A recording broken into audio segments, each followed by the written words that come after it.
Hey everyone, this is DJ. And this is Ish. And this is Season 7 of Pero Let Me Tell You.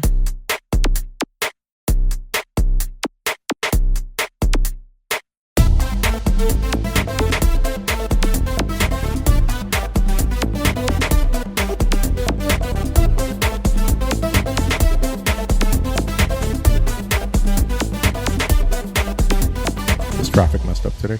Traffic was okay because I was in Coral Gables. I was at Books and Books, and I was able to make it over here in about half an hour, so it wasn't too bad. Books and Books is a pretty awesome place. Freaking love it there. Yeah, it's like it's the type of place that's like so perfect. You hope that nobody ever touches it. So Right. that's not a chamadeo. Yeah, for real. So with that said, everybody, you are probably hearing a voice that's like, that is not Ish. Ish is out this week. So for episode 310, we have the guy that makes us all feel lazy, Mr. Andrew Otazo, here with us today. God. Andrew, welcome to Pero Let Me Tell You. You're co-hosting. You've been on the show before. I have. You've been a guest, a couple times? Yeah, 2 times so far, I think. Hold on. I was looking for something. Okay, I found it. You found it? I found it. So yeah, you've been a guest a few times, but today you're a co-host. And the reason why, and Andrew will plug in all the million things that he does later, but the reason why I say that Andrew makes us all feel lazy is because he does. Because, in addition to his professional life and PR, right? Yeah, I work in PR. The guy is also like single-handedly, saving the environment. Please and don't when I mean single-handedly, like literally saving the environment, one piece of trash And at a failing. Please don't put that on me. I'm not saving anything right now. Okay, Andrew, modesty, it's good to be modest and humble, but, you are. But anyway, thank you so much for being our co-host today. My While pleasure. I fixed my mic. Yeah. These are all the things of, like, Ish not being here. What a bastard. You're doing it, Not though. being here. Yes. All that crazy noise that your audience is hearing is just you just zeroing in on audio perfection. Right, because if not, then I'll have, like, if I don't put this screen on my mic, then everything I say will be like, España. Vale, hostia. So anyway, thank you so much for being, and thank you everybody for tuning in to episode 310 of Pero Let Me Tell You. Yeah, we're in the middle of August, and as we say, se fue el año. Mm-hmm. I feel that, like, I know we say this every year, but don't you feel that it just goes faster and faster every year? Absolutely. And I'm just like getting more and more gray hairs in my beard, and just the entropy of the universe is slowly degrading my body and my mind. Yeah, I feel that. That's what you said, right? That's exactly what I said. Yeah, because it's August. That's exactly what I said. And then you're stuck in traffic, as we mentioned. And back to school is like next week. And I have to tell you, you were talking earlier about like having a kid. Having a kid is like everything. It's wonderful, and it has its harder stuff. But back to school, and I know our listeners that our parents can relate or have school-aged kids. I always hate when people are like, oh, because school now is so much different than when we were in school. But I used to start the school year, and my parents didn't have to buy anything. They didn't have to prepare anything. Maybe they did, and they just didn't know because we were immigrants and they didn't really speak much English. But my parents were so like absent because they were working and all that stuff. And with like my kid, it's like it takes a village, and like there's so much preparation. There's so many supplies. There's so many things, and And I'm always very supportive of it because teachers have the hardest job, and we got to support our teachers. Mm-hmm. But at the same time, it's like, my God, I don't remember like when I was in school. I mean, I know it was like I was in school in the 80s and the 90s, but I don't feel that it was such a production. It's like a production. No, my memory. So I didn't speak English until I was 5. Me and neither. Yeah, long distance high five on that. We could do the high five. There we go. But my parents didn't put me in ESOL or anything. They were just like packed me off to kindergarten. They're like, you'll figure it out. And you know what? I'm glad you mentioned that, because that's something we've talked about here. And so Ish's experience is a little bit different than mine, because Ish's parents came from Cuba when they were children. So they both went to school here in the U.S. So in addition to obviously speaking English and being a lot more like assimilated, Americanizado by the time that Ish came around, which, funny enough, Ishmael and his sister are surprisingly tremendo cubanazo for, I mean, they're technically first generation, but you could say they're like first generation and a half. Gotcha. Because again, his parents were Their formative raised years were here. Yeah, they were here. And so his experience is a little bit different, but that's something that I say to him all the time. We've talked about it here on the show. When I was a kid, my parents didn't speak the language, and believe it or not, where I went to elementary school, which is not too far from here, like this was like late 80s, early 90s. Todo el mundo hablaba inglés. Like in the school, like there were very little bilingual, like Spanish people. At least in my elementary school, because I have other friends from my same age that they went to different schools, and it was a very different experience. So my parents. Do you think my parents ever went to like teacher, like the orientation? No, my parents would go to like the Christmas show. Yeah, to record it. Ay, qué lindo niño. But my parents wouldn't meet with my teachers. My parents had no idea what I was doing in school. But somehow I had to figure it out. Yeah. And I imagine probably it was the same with you. My dad dropped me off on the first day of school, and that was it. That's all I got. Yeah. And I do not at all hold it against him, because like you were saying, he was running a small business. Yeah, they were trying to do what they could to survive at that time. Yeah, absolutely. So yeah, I got my one drive to school, and then I took the bus the rest of the time. Right. Yeah, I feel that now with like kids whose parents were born here or raised here, it's such a different experience, because like, for example, I'm very involved in my child's school. I go to career day. I put on a mock trial. Like, I know all his teachers. I know the principal. I'm involved in everything. Yeah. And it's still like hard. And my parent, I think of me, like me and so many kids like you and I, like we went from being the child of immigrants who didn't speak the language, who were busy hustling and trying to put food on the table, right? It's such a different experience. I feel like the stakes are way higher now for kids. Yeah. Like it's almost speaking again. I don't have a child. I have a Yorkie, and I have a couple plants, some of which are dead. Well, the Yorkie is still alive. Thankfully. Yes, thank God. I love her.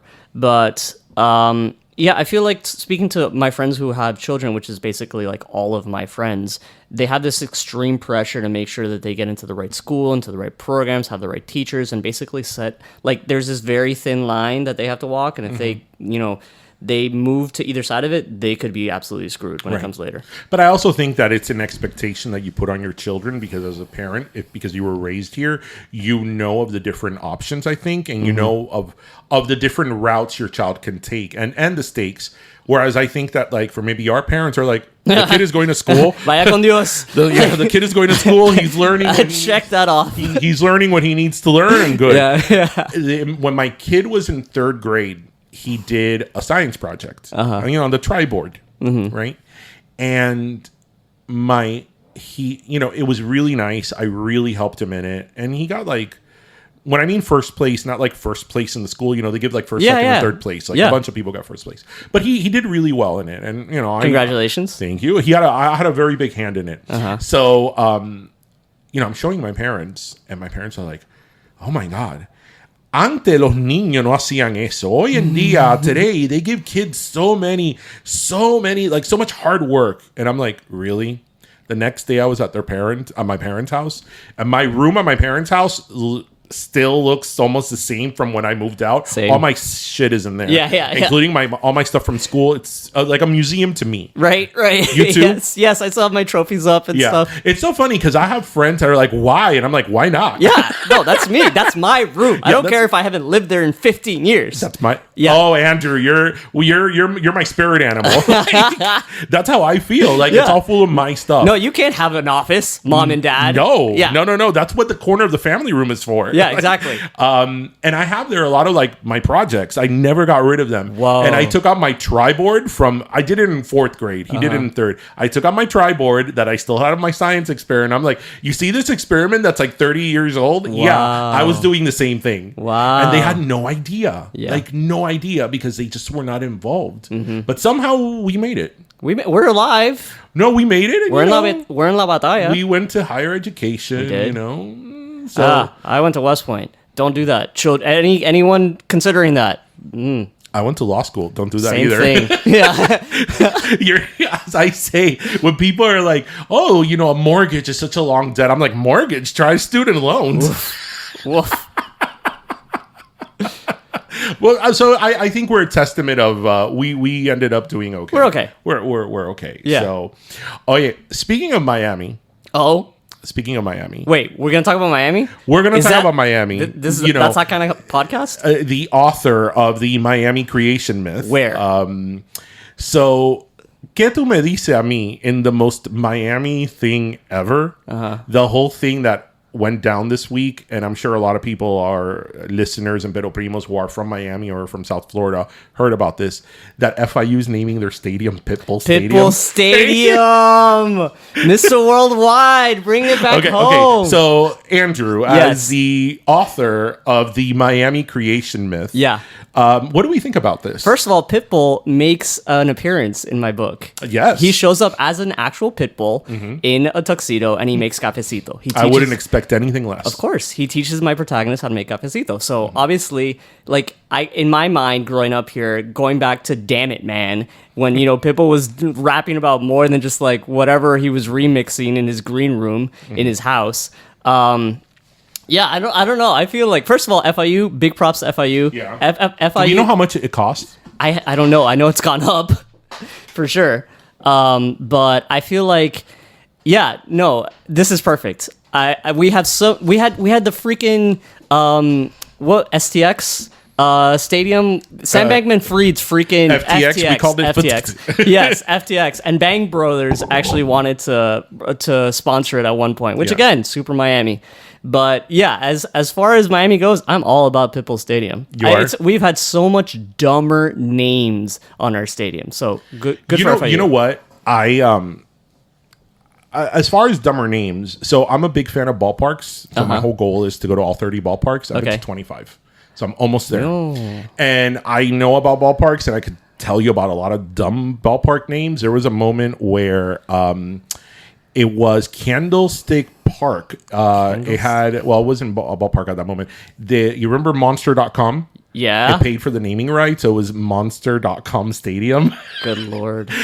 And then one of my current favorite ones, going with the dumb stadium names in Chicago where the White Sox play, is Guaranteed Rate Field. Nailed it. But then there's some that work out really well, because in the Midwest, there's a life insurance company called Great American. Oh, Great American Stadium. Where Great American Stadium, all right. where the Cincinnati Reds play. That's so that good. one. So I agree that there's a lot more dumb, bad names. I have mixed feelings about Pitbull Stadium and Pitbull, because look, on the one hand, you as a Cuban American, as somebody from Miami, you have to look up to the hustle and what Pitbull did and achieved and accomplished. Like, that is undeniable, whether you like his music or not. What Pitbull accomplished, Mr. Worldwide, Mr. 305, like, that's something that you can't even dream of, because it's just so much bigger than anything you could realistically dream of, right? And I love that he's out there. He's unapologetically himself. Yeah. He's unapologetically Cuban. I love that he did that. Yeah, he was a little Chico back in the day. On the other hand, it's sort of like, oh my God, now everybody that's not in Miami thinks that in Miami we're constantly like, dale. Well, aren't we? I know, but we're constantly like partying, and like that is who Miami is. Sure. And sure, there is some truth to that, but we're a lot more than that. I agree. So it's one of those that, like, I feel very conflicted back and forth. Like, in the one hand, like, I want to pat him on the back and be like, bro, you did it. But on the other hand, I'm like, but really? This is the image we're going with? Dude, look, Miami has been, throughout its entire history, has been, like, fetishized for the outsiders to watch. Like, you go back to literally anything that has been done on Miami, Scarface, Miami Vice, whatever. It's like drugs, cocaine, bikinis, whatever. And, like, to me, like, Pitbull Stadium... I can't even say it without laughing. Pitbull Stadium is just for Miami. Yeah. Like, I really don't think that, like, first of all, nobody outside of South Florida has a remotely nuanced view of what it is to live in South Florida. They'd think Miami Beach is it, and maybe Wynwood. So, like, the fact that they're naming a stadium after Pitbull, like that's not gonna make us go farther down the ridiculous rabbit hole Right. for these people. So like, I'm just happy for the merengue and just for the ridiculous. But you know what's funny? Like, I could just imagine if there's like a broadcast of some type of championship or something going on here, like the sportscaster. Oh, yeah. Hey, we're here live at Pitbull Pitbull Stadium Stadium. at Florida International University, and it's at Florida. It's at like FIU, a major, like huge. Prestigious university. Yeah. It wasn't like if it was, in Yoga Barato College, like, or some, In Hialeah, yes. or some college in a shopping center. It's like freaking a very big university. Yeah. And it's like, hi, live from Pitbull Stadium. Yeah. The Pit Bowl. They're gonna do the Pit Bowl. Oh, I like that. At Pitbull Stadium. Oh, I like that. You're welcome, FIU. Yeah, I want my royalty check. Yes. Oh, yeah. Now that you mentioned Wynwood and that we're sort of, keeping in Miami again with the author of the Miami Creation Myth available at your local bookstore. Nice plug. Well, I mean, you're my co-host. It's the least I could do, Appreciate right? it. So this week, it also sort of made the very local news, and we posted about it on our Instagram that J Wakefield, which I don't know if you've been there or you're familiar with, but it's currently the last independent brewery in Wynwood is closing. I saw that. They're trying to move to another location, but they're closing the Wynwood location. So they're leaving Wynwood. And, it's funny because I was trying to explain this to my parents yesterday, actually. My parents obviously are my parents. They're in their 70s. They don't know. They don't get Wynwood. They never... they know Wynwood from the 80s. When it was warehouses and drug deals, yeah. Por ahí. No. But Wynwood is one of these places, and we would go there a lot now because we would do pop-ups with Bing Bang Pollo at J Wakefield. And before our very eyes, we saw this changing because some neighborhoods change, but very, very slowly. Yeah. But Pitbull, Wynwood's rise and in many ways fall has happened very quickly. Yeah. Like, what do you think about this whole thing with Wynwood? Try to, since you are the author of the Miami Creation Myth, again, available in your local bookstores. Am I paying you for each one? No, you're not. Okay.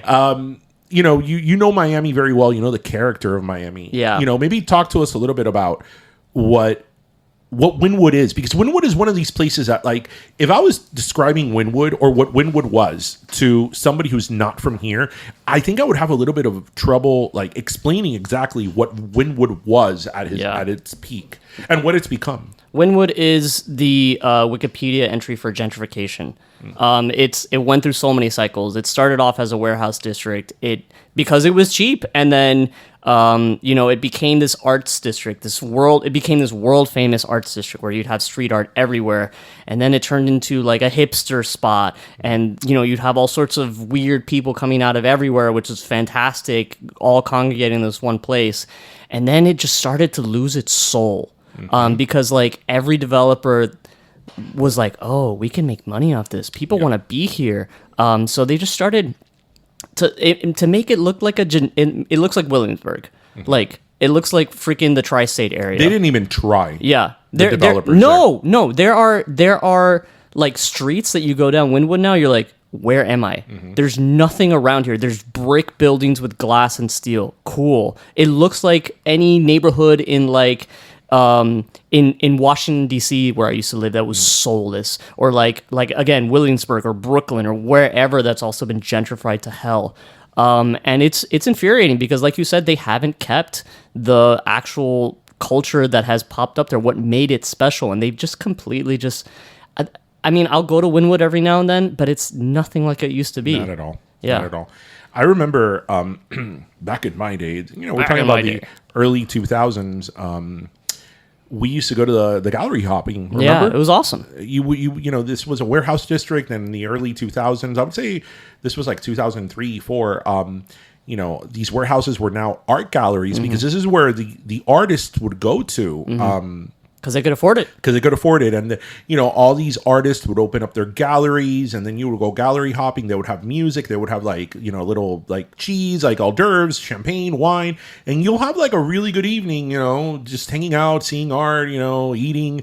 And that, from there, that, as you said, that grew. And, what I think in terms of Wynwood, what's happened is that it's been quick, and you said soulless a couple of times.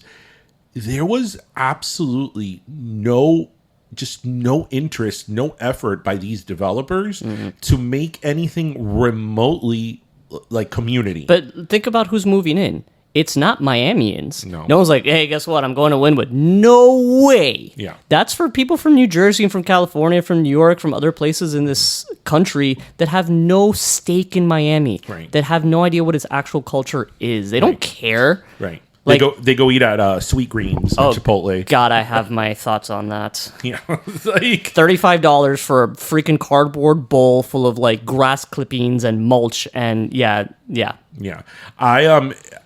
I was joking the other day with Ish actually when we heard about J Wakefield, because again, J Wakefield for us is very personal, because J Wakefield, when we first started Ping Pong Pollo, our chicken wing business, they were one of the first breweries in Miami that took a chance on us. Yeah. Right. We only had a few pop-ups under our belt, and they were like, sure, come in. And I don't know how much you know about pop-up culture here in Miami, but it's hard. It is hard, and J Wakefield in particular was sort of a rite of passage to a lot of pop-ups that would eventually open up trucks or restaurants, or so. As a food pop-up, you definitely wanted to have a presence at some point at J Wakefield.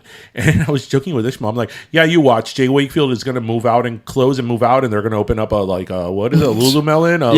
The athletics. Dude, do you remember Lulumelon? That's what it's called? Lululemon. I was thinking of Coco Melon. Wrong fruit. But you remember Wynwood Diner? Yes, of course. It's a sweet green. It's literally a sweet green. Yeah.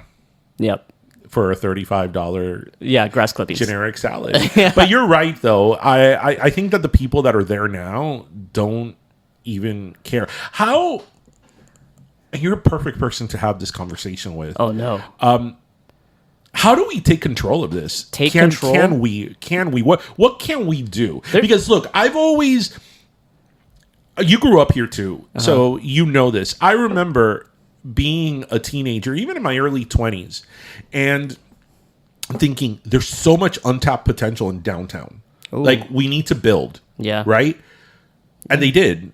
But there's obviously a tipping point where it's sort of like, okay, we are now displacing people. We're destroying communities. So now it's not about building. It's not just build. Now we got to build and think about the effects that this is going to have. Right. And I feel obviously we passed that tipping point a while ago, because I think that I remember that when the real estate boom was happening, like 2004, 5, 6, and then obviously everything went to hell in 8. Yep. I remember during that time they built a lot in downtown. Yeah. And a lot of things were in areas that were run down, that there was like abandoned buildings. There was nobody there. So it's like, okay, sure. You want to come in and build a high rise? Okay, I get it. Right. Yeah. Because this is land that nobody lives here. Like where I used to live, that Biscayne wall right in front of the arena. Yeah. All those buildings. Do you remember there was nothing there? Yeah. So, okay, you want to build your nice shiny high rises here? Sure. But now that's not the case anymore. Now we're displacing communities. People. We're moving people. You are tearing down buildings that had significance. That building now, I forgot the name of it, that it's all graffitied up, that they're going to demolish. Yeah. I know that that's not a great historical building, but that's like a great example of like mid-century modern architecture that now is going to be gone. So it's like you have to preserve something. You know what else is on the chopping blocks? I heard now the Hyatt, where the James L. Knight Center is. Oh yeah. That's on the chopping blocks too. The Delano is gone, I believe. And the beach isn't. Oh wait, no, I might be thinking of another one. I think the Mandarin Oriental is... Oh, the Mandarin Oriental is going down. Yeah. That building's 25 years old. One. I'm thinking of another... It's not coming to me right now. It might be the Delano. I don't think the Delano, because that's Art Deco, and I'm sure that's preserved. But the Mandarin Oriental in Brickell Key is coming down. Yeah. And that building is just a little bit over 20 years old. Yeah. So. But like in terms of the question that you posed of what can we do about this, I don't... Honestly, in the way that things are structured, this is a systems problem, right, in Miami, to get really freaking wonky for a second. So you have, like you said, you have developers pushing into these neighborhoods. Little Haiti's been under siege for a decade. Overtown, ditto. People are trying to rebrand Little Havana into West Brickell. Yeah. It's happening. My God, my ears hurt just hearing that term. Yeah, I don't know if you remember, about a year ago, there was like this freaking article that came out saying like Hialeah is the next Brooklyn. The Brooklyn, that you could walk to Coral Gables. I mean, technically you could. You could. I mean, you could. You might have to walk on the street a bit. But at this point, the way that Miami is structured, you have developers. They are the ones with the big money, and they can go to, whether it's our commissioners or mayors or whatever. Again, we have 30-something municipalities in this county plus the county government. So there's no lack of people that are willing to take these meetings and their money, saying like, I need you to rezone this area. And let's be perfectly clear, 80% of people who run for local office do it because they want their corner booth at the restaurant, not because they actually want to serve their communities. And they are responsible for areas that they couldn't give less of a shit about. For ethnic reasons, for socioeconomic reasons, for historical reasons, they truly do not care. What they care about is getting reelected. The developers come in, they're like, I want this small piece of this plot of land. Here's some money under the table. I'm gonna hire your cousin. I'm gonna hire your mother-in-law. I'm going to hire whatever, this shell company that runs security or whatever. Right. And the actual people on the ground, we don't have a history in this city of any sort of like program that has been able to not just keep like we were talking about earlier, the soul of a neighborhood intact, but the people in that neighborhood there. Yeah, because that's not a political priority whatsoever. And in our current situation, I don't see any hope because this city isn't built for Miamians. It's built for people coming in from the outside, whether it's, oligarchs from Venezuela or Russian oligarchs or, freaking venture capitalists from California. It's built for their consumption. And Miamians are here to be the help. Right. We're here to do their dry cleaning and drive their Ubers and just service them, which is crazy to me because for a city that's based on this kind of economy, like where's the service economy workers? Where are they going to live when they can't afford it anymore? Who's gonna get your valet? Yeah. Like are they gonna be commuting from freaking Kissimmee? Like where? Yeah. It's I think about this all the time, because as somebody who's like worked in politics and like is civically engaged, I think about it all the time. And things change and things evolve, and there's always you always have to understand that the place, and this is true to any place you live in, that you grew up in is going to evolve and it's going to change. Sure. But I just think that the problem is that now the change is so quick and we are leaving so many people behind. Yeah. You said Little Haiti. I think of all these places that are getting gentrified. For me, Little Haiti hurts the most. And that's not my community, right, but it hurts the most because like these are people that like have lived here for like generations upon generations upon generations. Like those houses, it's like your great grandmother bought that house in like 1914, and ditto Overtown. And now they're losing it. Yeah. And it's terrible. It's absolutely terrible. And as you said, I don't see the end in anywhere near in sight. And if you think this doesn't affect you because maybe you're a homeowner and this doesn't happen in my neighborhood, it can. Your property values can go up, buddy. As I'm speaking to you here now, that we are in fabulous Kendall, not too far from my house in Town and Country Mall. Yeah. Do you know what they're going to do there? Tell me. So, for those of you who are familiar with the Kendall area of Miami, so their Town and Country Mall is this huge shopping center. It's a shopping center and sort of, there used to be half of it a mall around the lake, but now it's like eateries and specialty stores around the lake. But there's also a huge shopping center there. And there's a Kohl's, and they're going to knock down that Kohl's to build 2 high-rises right there. Yeah. So the traffic here in the morning from where I live, from this main street to get on the turnpike, takes me about 25 minutes, that circle. I believe you. So can you imagine now with like 1,200 additional units there? Yeah, and I'm sure that those units aren't going to be priced at anything remotely affordable for most people. Oh, and they are marketing it as waterfront. Waterfront. Yeah, that Okay. fabulous lake. Yeah. Okay. Cool, guys. It's just That's branding right there. It's crazy. I mean, it really, really is. And I can think of different times in our lives that, because I'm a little bit older than you, but I feel we're in the same generation.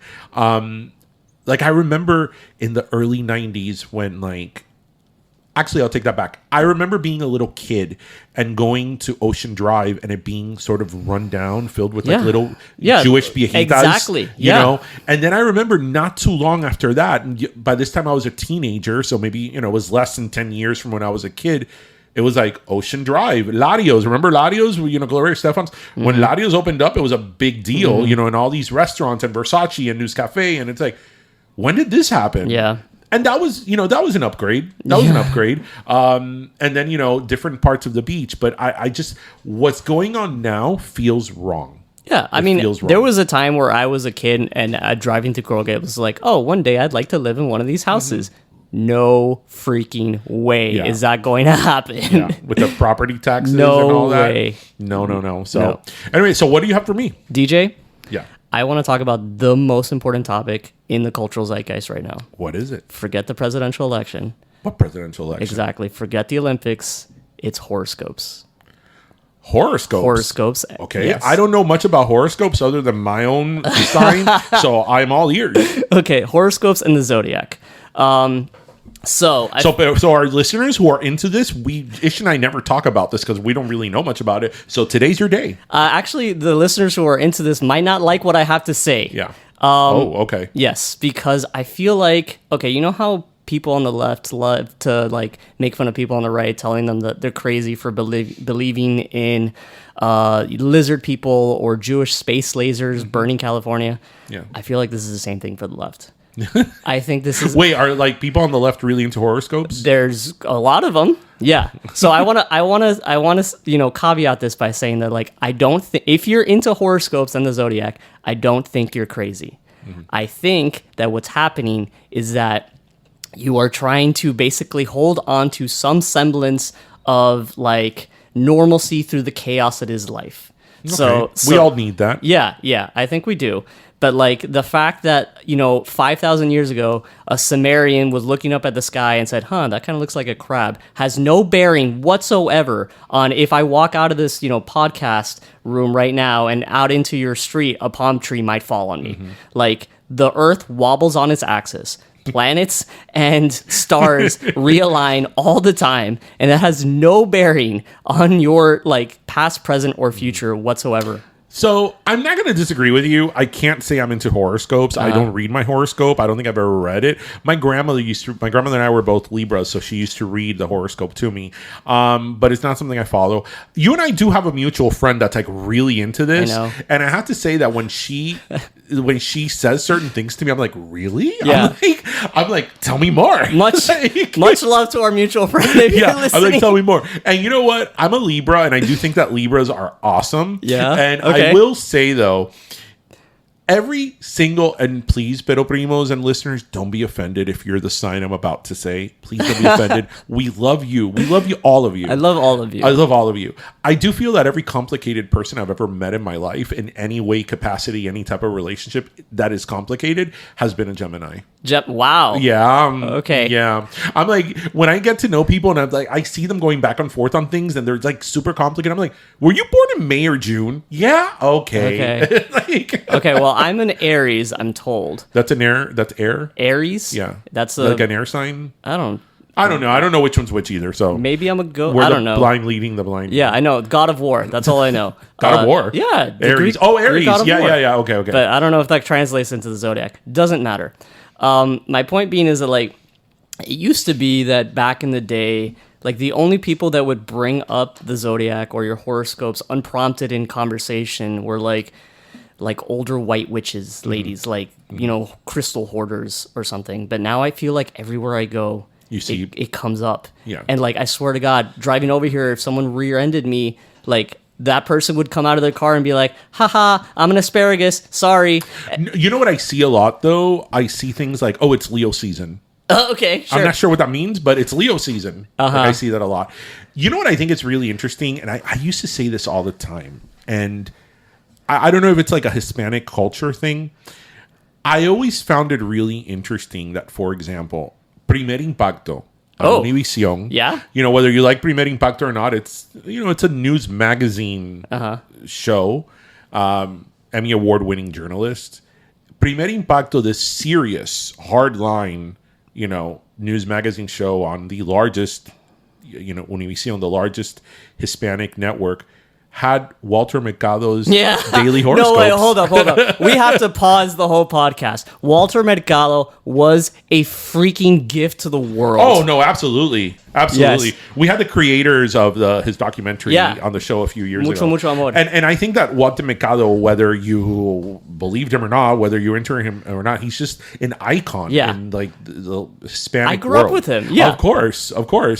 I mean, listen, I have nothing but love thinking about my memories of watching Primer Impacto with Walter Mercado. But that's like saying that, like, on Dateline, NBC, when they were Miss talking, Cleo comes on. Miss Cleo comes on and starts giving the horoscope readings. You know, 60 minutes. Yeah. Right, between commercial breaks on, you know, how Kathy got murdered by her husband. You know, like, and I always found that really odd but hilarious at the same time, that in, like, again, this hard news show, very serious, because it's like Primer Impacto, you know, with like the top journalist of Univision, like, y ahora tenemos a Walter con su horóscopo del He's día. got his cape. Yeah. Yes, it's amazing. He is in full glory, full like regalia, whatever. Yes. I thought that was like a little Latin nugget of joy. I love that. That's what I grew up with. Like that, when I'd go to my abuela's house, I'd sleep over. That's what we watched. Like that's what I saw. That was part of my growing up. You're Cuban? 100% pure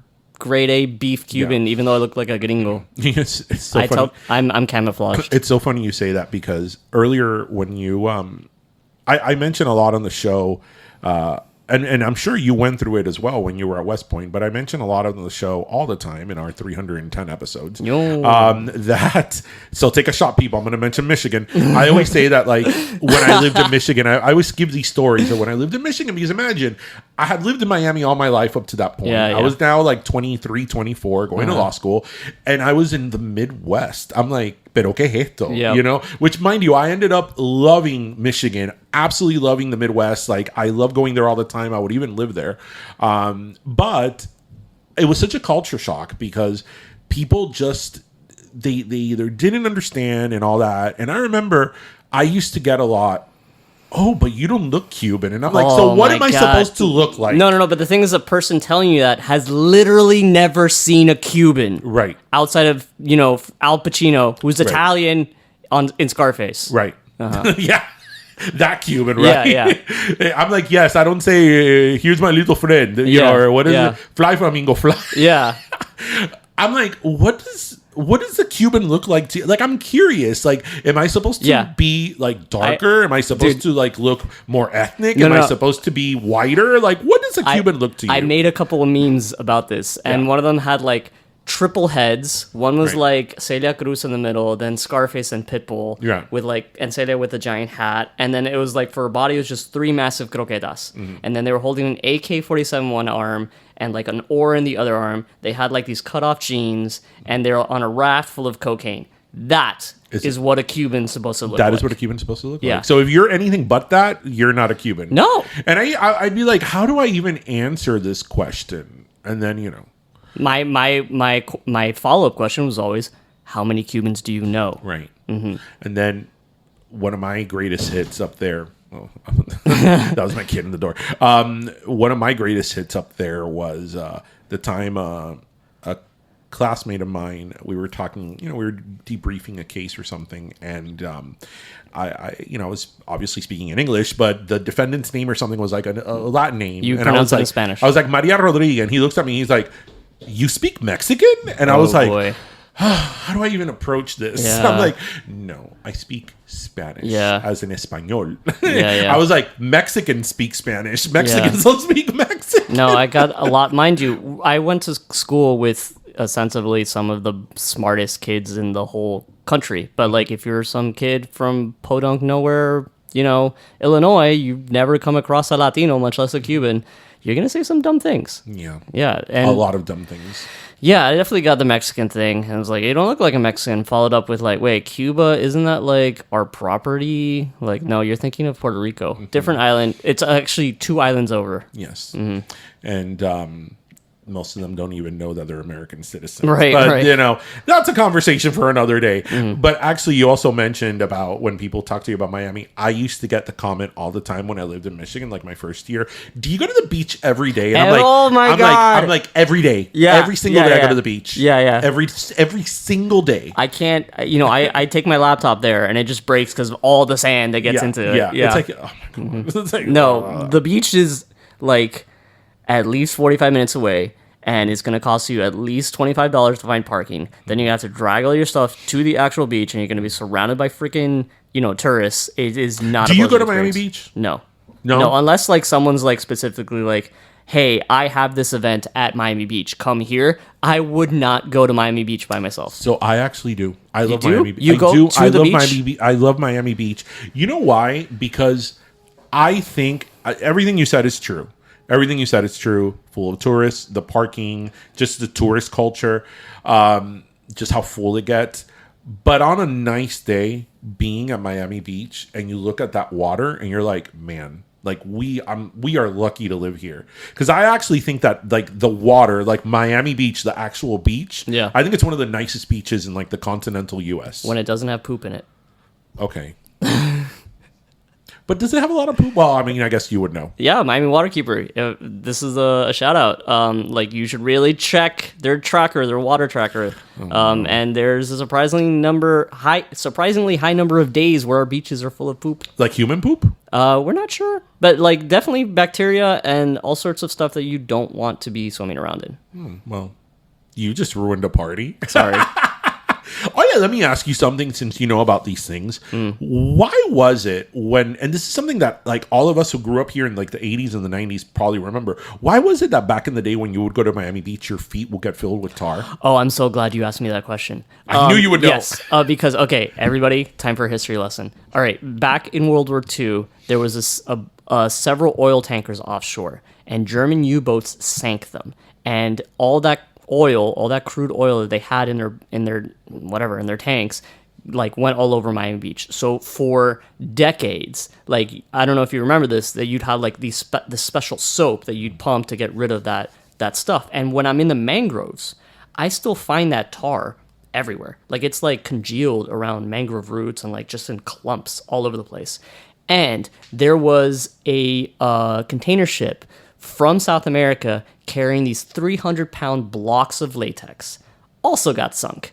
And as a result, these blocks wind up all over the place. I picked up my second block about a month ago with a friend, and thank God it floats, because we had to like literally roll it. And this is from World War II? From World War II. We had to roll it end over end into the water, and then drag it through the water, and then get it up on this bridge. We had to like deadlift it up onto this bridge.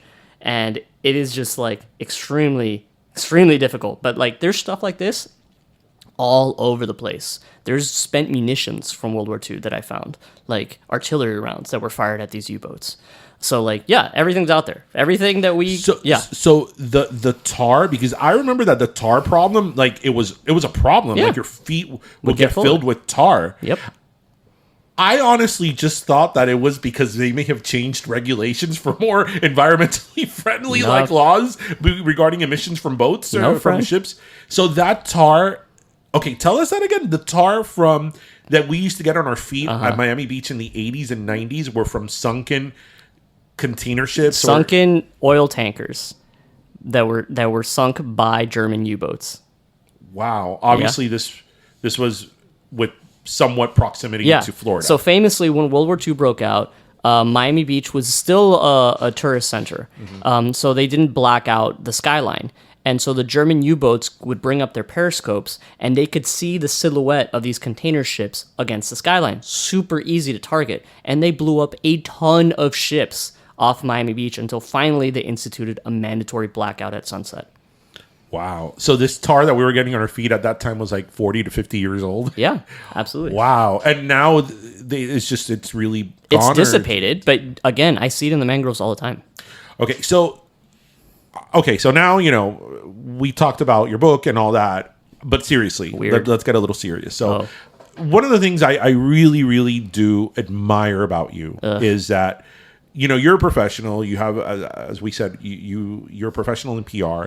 You don't have to do what you do for the environment. So, like, listeners, if you don't know Andrew, so You're better off. One of the things that Andrew does is that he does like different days where he goes down here to like Key Biscayne, which is like a whole like inlet of like islands off Biscayne Bay, Yeah. and there's a lot of mangroves there, and he does these like beach and mangrove cleanups. And I'm not talking about like, oh, you picked up a styrofoam cup or a plastic cup. I'm talking about like, I've seen some of the stuff that you've done. It's like mattresses, like huge stuff, and you usually collect like 300 pounds of garbage. Yeah. And he does this all the time, especially here in Miami. So I've been to 2 of his things, and I'm like, I can't do this between the mosquitoes and the humidity and the sun and the heat. I'm like, how the hell does this guy do this?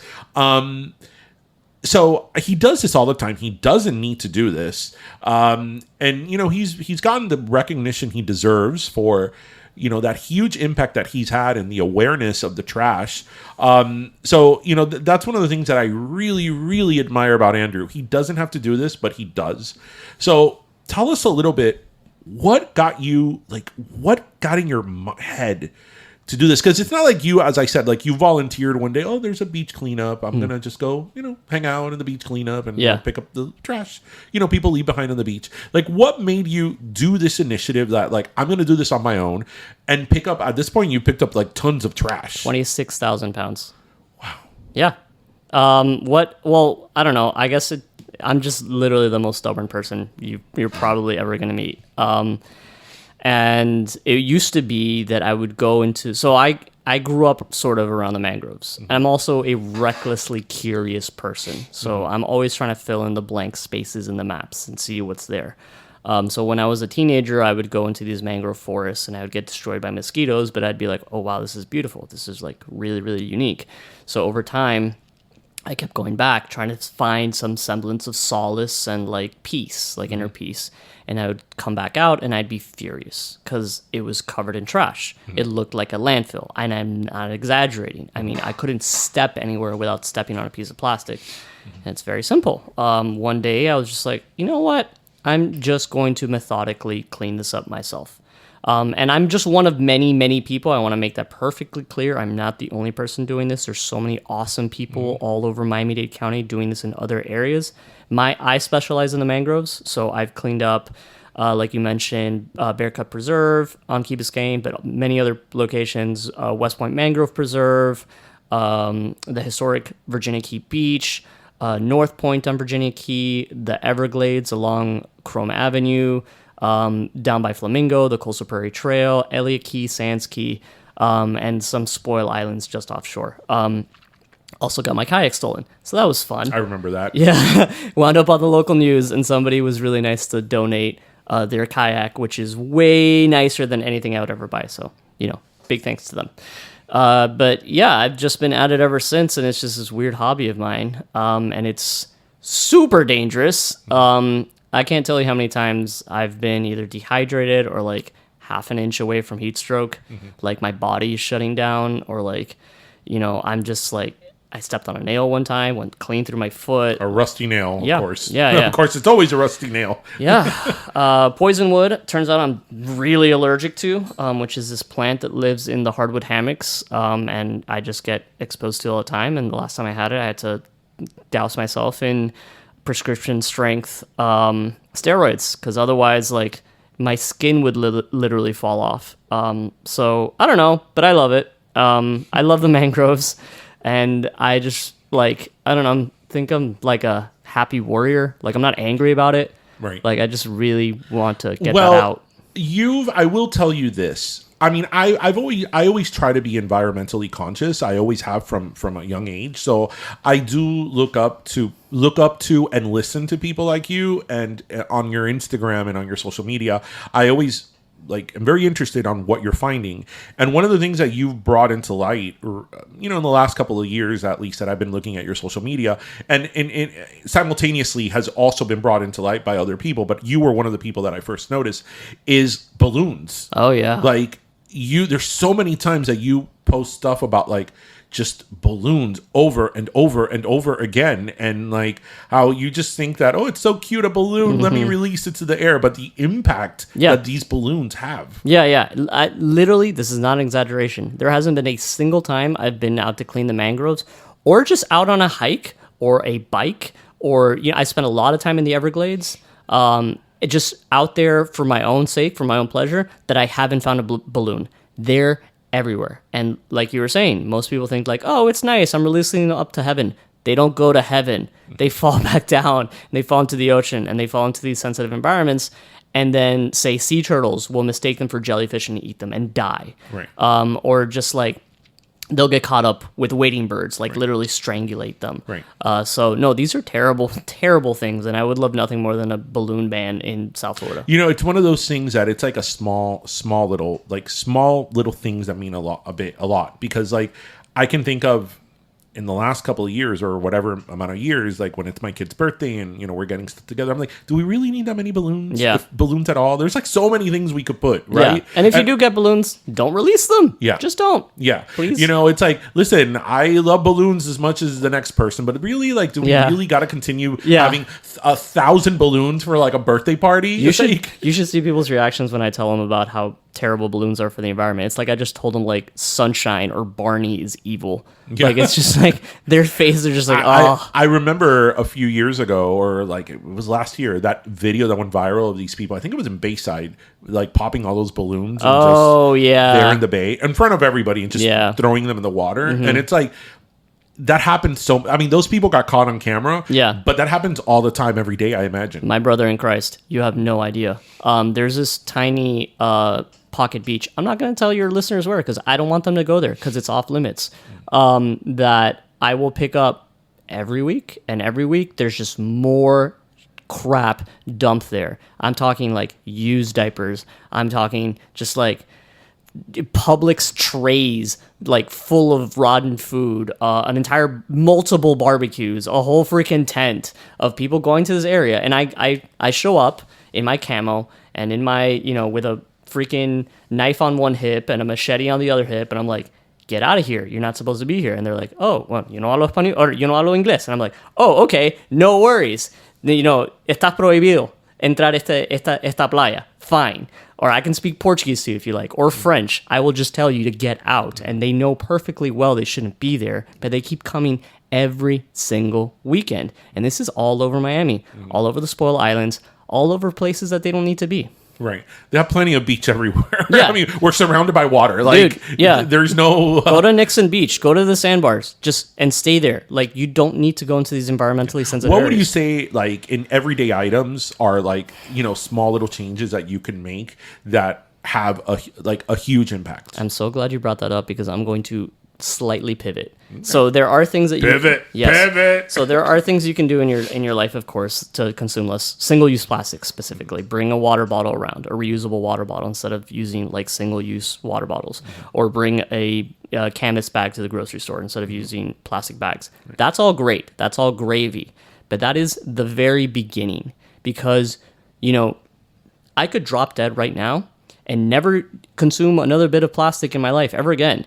And that will have no effect whatsoever on the greater problem. This is a systems problem. This is not an individual problem. So your carbon footprint, it's okay, let me step back and talk policy for a second.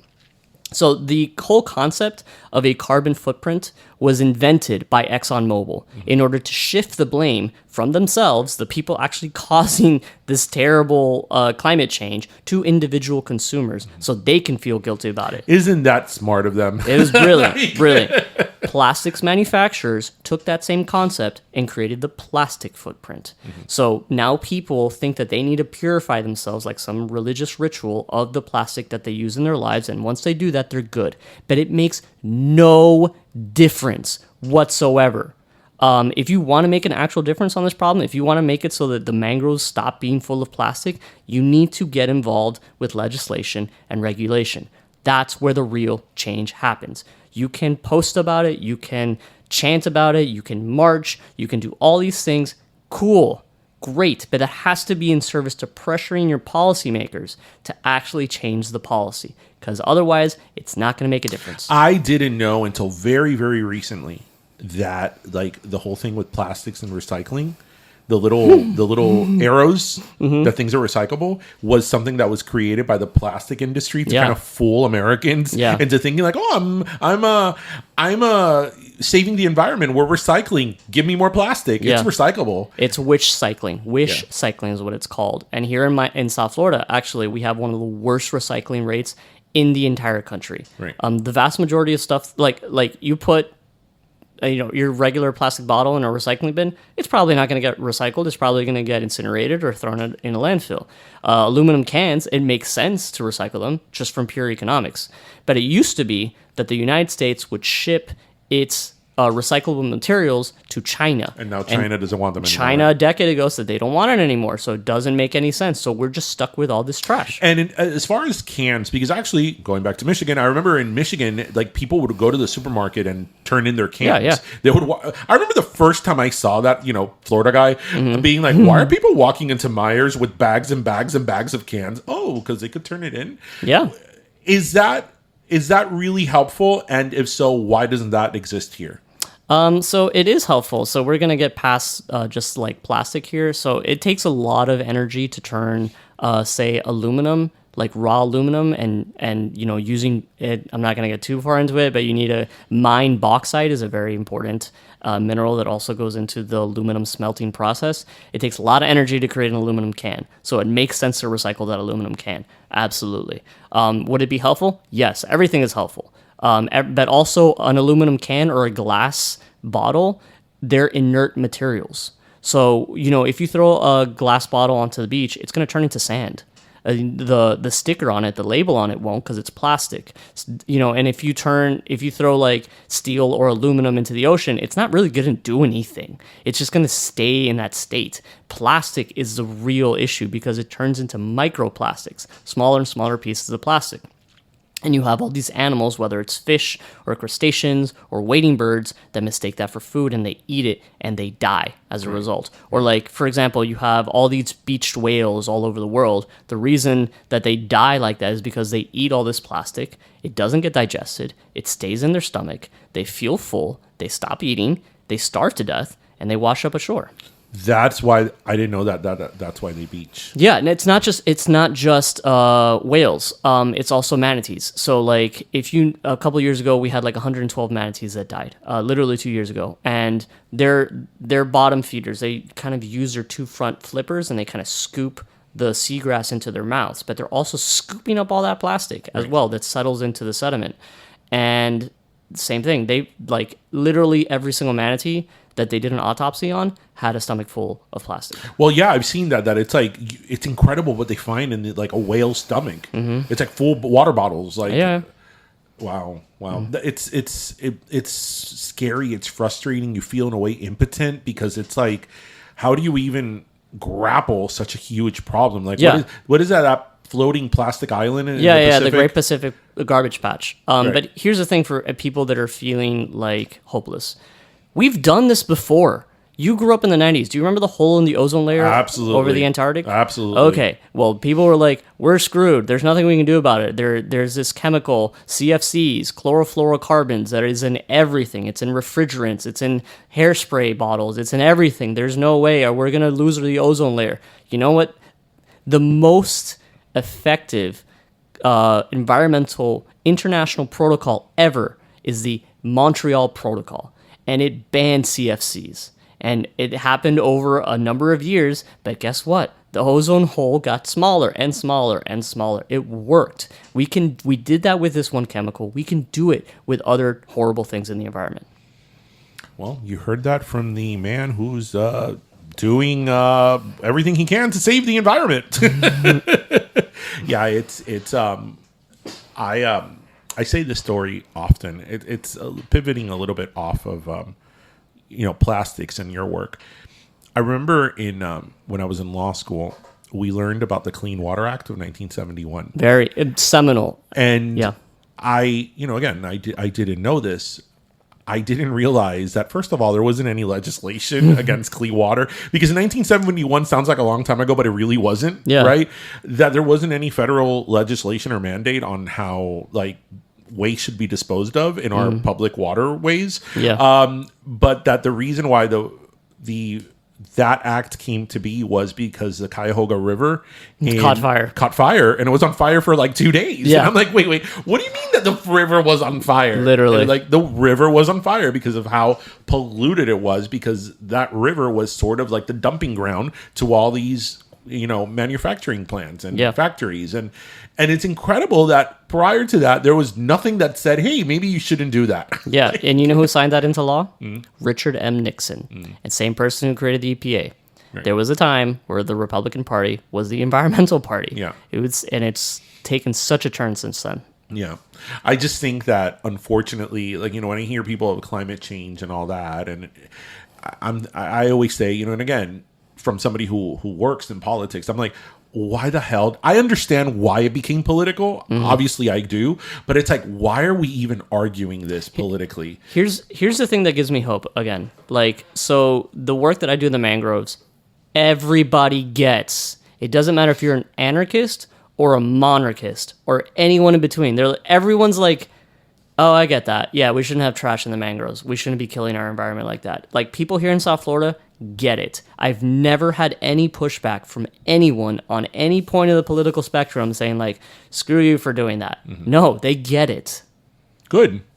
Well, that's why you need to continue what you're doing and bringing awareness to it, because, like, again, just me watching your social media, like, very passively, the whole thing with the balloons, it's like, wow. Yeah. Like, that's enormous. And there'll be another post as next time I'm in the mangroves. You'll see more balloon posts. Before we go and we get into our Barbaro Mojo Barbaro de la Semana, what is the weirdest thing you found out there? People ask me that all the time. Yeah. The weirdest, there are so many weird things. Quince Stress was one of them, for sure. Oh, they were doing one of those photo shoots, probably. In the mangroves? God, I hope not. Yeah. Or if they were, I hope it was in the winter.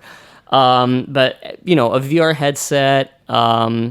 Well, actually, I take that back. The weirdest thing I ever found in the mangroves was a bank robber. A bank robber? Yeah, yes. I was leading a few high school students to the mangroves, just telling them what was up, like how this ecosystem works, and I hear this EDM blasting into the mangrove forest, and I tell them, like, wait here, and I approached the area, and lo and behold, there's this guy, shirtless, on a platform with a tent, with huge speakers, blasting music into the mangrove forest. And he had a ridiculous setup. He had this giant array of solar panels, and he had, like, literally tons of trash. So he was living there? He was living there. And then I went, okay, all right. I grabbed the high schoolers. I safely let them out. I went to the folks at the county, and I was like, hey, guys, there's this guy over there. And they're like, all right, we got it. They couldn't find him.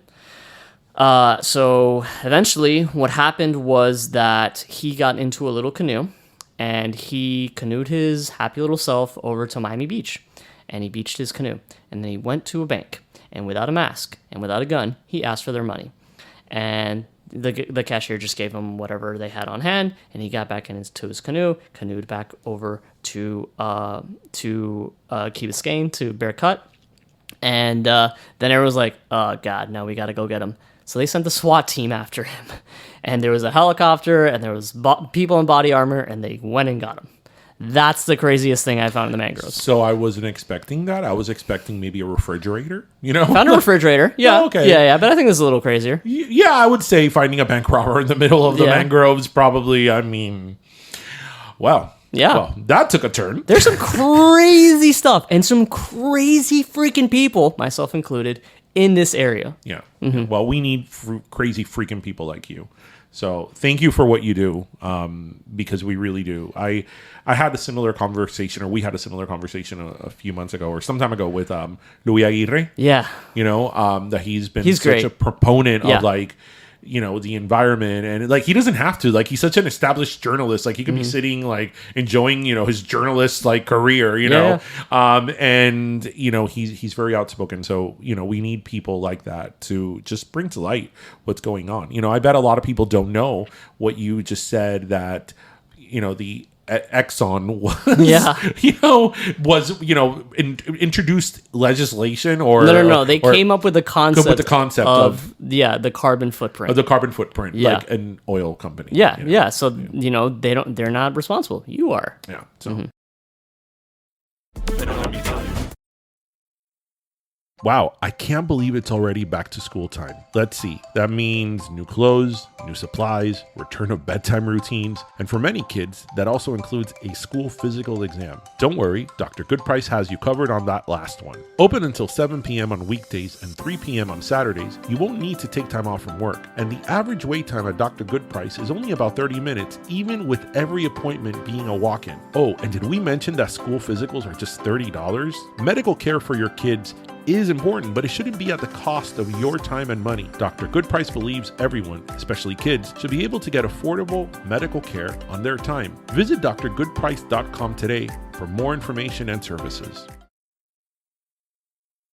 Oye, pero primos, you saw our 300th episode, so we handle hot sauce a little better than we thought. And when the flavors are as robust as Barbaro Mojo, we're definitely on board. Barbaro Mojo was founded by a father and son on Nochebuena. I mean, you can't get any more Cuban than that, right? When they took their traditional mojo marinade up a notch with some spicy heat. They've got 4 great flavors, like el habanero and the award-winning jalabao. But our fave is definitely el piñazo, which combines pineapple with habaneros and Fresno peppers for a sweet and spicy experience. And if that's not enough, pero primos, visit barbaromojo.com today and use code PERO25 for 25% off your order. Now that's the kind of thing we consider hot.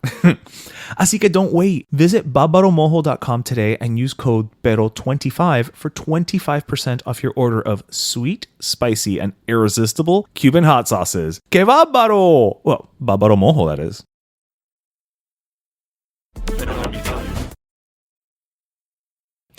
Anyway, well, this talk has made us thirsty. So generally, this is our last soda of the desert time. But we are currently working with Barbaro Mojo. Our friends at Barbaro Mojo have hooked us up with some of their delicious sauces that we recommend, because we wouldn't have a sponsor that we wouldn't recommend. We love their sauce, and we are doing El Bárbaro de la Semana, where we're going to give out shout outs to people or things that we want to share with you guys. So Andrew, as our guest, who do you want to give a shout out to? ¿Quién es Bárbaro de la Semana for you? La Bárbara de la Semana for me is MJ Algarra. Okay. So she runs Clean This Beach Up. First of all, great branding. Second of all, she does some of the most hardcore cleanups I've ever been a participant in. Like, I'm talking going to Elliott Key. She partners with the National Park Service. Like, they take this group out on these speedboats out onto like really, really remote stretches of the Keys to pick up insane stuff. And she's just so hardcore, and I love partnering with her. Cool. What was her name again? MJ Algarra. Does she have like a Instagram or something where the people can reach her at, like, to get more info on? Yeah. Clean This Beach Up. Clean This Beach Up. Yeah. On Instagram. Yep. You can't forget that. Yep. Anyway, so thank you. That's a good one. That's a good one. So, for my Bárbaro de la Semana, since the Olympics are going on, and I'm a big fan of the Olympics, I've been giving, shout outs to different Olympic moments or different Olympic athletes. So there's a story I want to share with you and with our listeners that I think it's a story worth sharing. And I'm going to take you back again to the 1968 Olympics in Mexico City, which was, a very, very controversial, infamous Olympics for so many things that happened.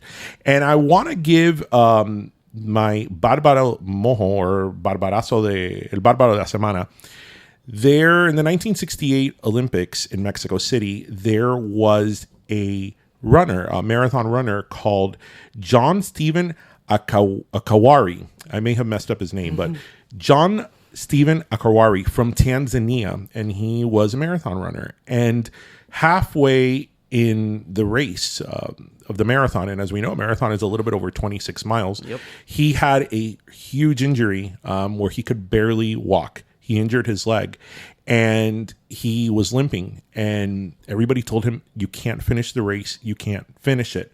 And he kept on. He persevered. And he did finish the marathon. And there's footage of him entering the Olympic Stadium hours and hours and hours after the race had ended.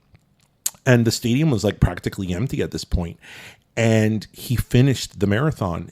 And he gave a quote that I just think is so inspirational. And he said, my country did not send me 5,000 miles to start a race. My country sent me 5,000 miles to finish a race. Wow. And this man was limping. He could barely walk, and he finished that race. So I thought that was like a story really worth sharing because, again, I know the Olympics can be very controversial and there's a lot of politics involved nowadays, but that's the reason why I love the Olympics, because you hear of those human stories of perseverance and dedication that just, are wonderful to see. So I thought that he deserved a recognition and a shout out, and it's definitely a story worth sharing. So he's my Barbaro of la Semana. Yeah. So it's kind of like, oh, well, next time I have a splinter, I'm just going to shut the F up and be like, Dude. But splinters do hurt. They do hurt. Yeah. It's like a paper cut. It's like, it was a whole process. When I would get one, my dad would whip out the tweezers and the lighter and the alcohol. Y después échate coca, te vas a coger una infección, like whatever. Anyway, bueno, guys, Andrew, thank you so much for being our co-host. My pleasure. You're welcome anytime. You're welcome anytime. You're part of the Pero Let Me Tell You family. And everybody, we hope you listened, laughed, and learned. And as always, remember to grab your croqueta, your pastelito, and your café. And thank you so much for joining us, everyone. Have a great weekend. See you next week. Bye. Pero Let Me Tell You is co-hosted by Darian Borges and Ismaeliano, produced by Ismaeliano, and our theme, Pero Let Me Tell You Freestyle, is composed by Michael Angelo Lomlaplex, the official gay guy. And don't forget to subscribe and leave us a review on iTunes.